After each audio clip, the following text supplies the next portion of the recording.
Chapter 44, An Encounter in the Book Collection Pavilion. The grand ceremony officially ended. The fellow disciples began to disperse one after another. For a while, the sky was filled with unending trails of flying swords and immortal cranes. "Brother Han, aren't you coming back to Pure Yang Peak with me?" Wang Danyu watched Han Yi leaving and couldn't help but ask. Han Yi shook his head. "No, I've already broken through to the key cultivation realm. I can now practice some simple spells. I need to go to the book collection pavilion on Sea of Books Peak to find a suitable spell to practice." "You've already broken through to the key cultivation cup realm so quickly?" Surprise showed in Liu Linke's eyes, her cool voice filled with astonishment. She had only been at Ziwei Peak for a few days and had just familiarized herself with everything around her before she officially started her cultivation. Han Yi had successfully attained key cultivation during the 7-day assessment period. His progress had already surpassed hers. Thinking of this made her eyebrows furrow slightly, stirring up a sense of unrest in her heart. "It's just key cultivation. With Mrs. Talent, you'll catch up in no time," Han Yi said with a humble smile, trying to console her. Looking at Han Yi's radiant smile, Liu Linke began to feel a mix of emotions. His talents might not be astounding, but they were certainly not weak. From the time he climbed Mt. Wendao and being able to cultivate on the Pure Yang Peak, it was apparent he was far from mediocre.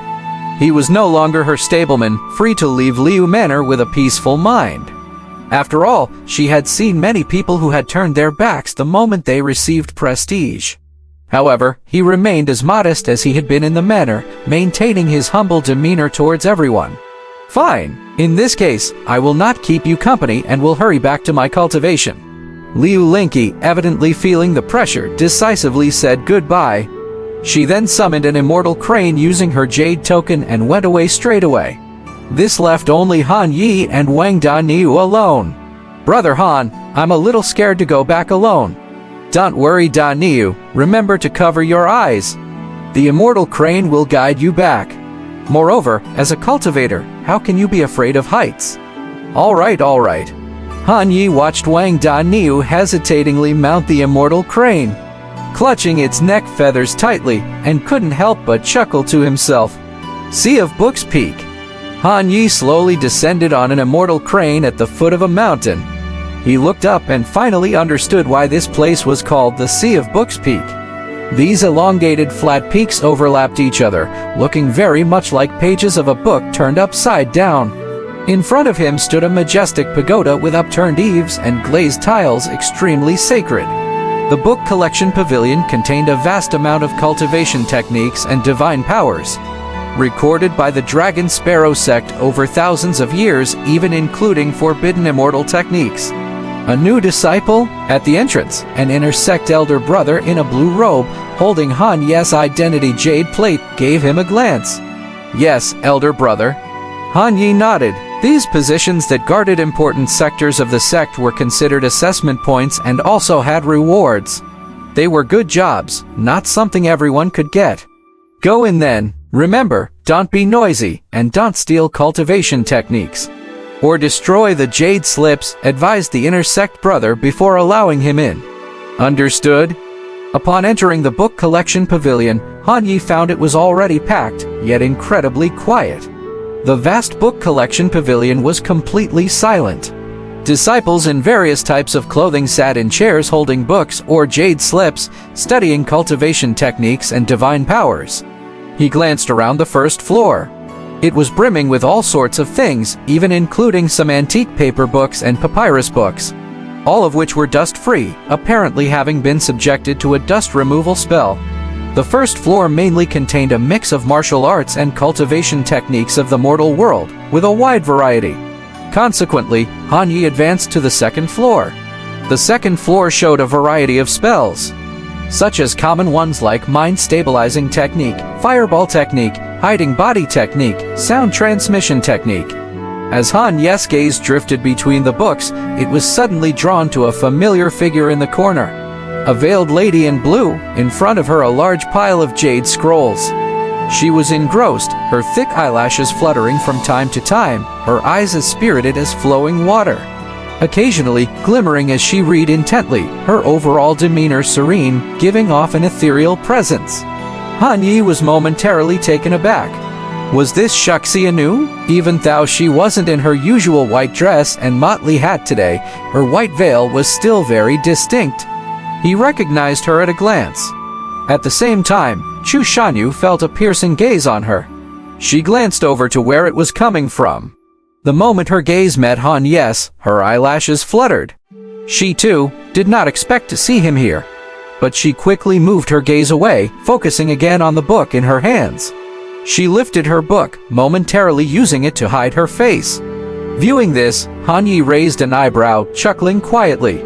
Seems like he spotted the right person. It was her. At least she revealed half of her face this time, especially her eyes. Previously, they were completely covered while she wore her motley hat. Han Yi didn't mind. He was there to explore. If they ran into each other, so be it. Sound transmission technique. I can start with that. He picked up a copy of Introduction to Spells Complete and began to peruse it. Not every technique was stored on jade tokens. Only the most crucial were recorded in such a manner. The simpler ones were only to be found in books. After about 30 minutes, Han Yi had mastered the sound transmission technique. Because it was straightforward, devoid of technicalities and barriers. As long as one had true key, it could be done. However, at this point, Chu Shanyu stood up. After returning the heap of books in front of her, she took about a dozen more off the shelves. Did she finish all of those already?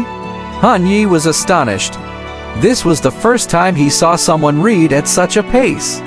Was she sure this was not quantum speed reading? While he was still bewildered, a ball of blue light fell from Chu Xianyu's head. Another attribute? Han Yi's eyes lit up. Indeed, a treasure trove of a girl. She was full of gems. Feigning nonchalance, he strolled past Chu Shanyu, stood in front of her browsing the techniques. But his real motive was to pick up the attribute. He was so focused on his act that he forgot to look where he was going. Twisting about, he accidentally bumped into a slender, straight leg standing in the aisle. Realizing his mistake, he wanted to apologize. But they were in the book collection pavilion, where loud noises were prohibited. So, he could only express his apology through his gaze. However, Chu Shanyu silently took the hit, seemingly unbothered, as if nothing had even transpired. However, he successfully picked up the attribute lying on the ground. Attribute obtained, Book-Smelling Intelligence 1. Book-Smelling Intelligence Blue, well-informed through a wide range of reading, leading to enhanced consciousness, enriched mental strength, and extremely high reading efficiency. The previously slightly smelly ink attribute radiated a blue light, replaced by Book-Smelling Intelligence, and was in flux. Book-Smelling Intelligence 49500, well-informed through a wide range of reading, leading to enhanced consciousness, enriched mental strength, and extremely high reading efficiency.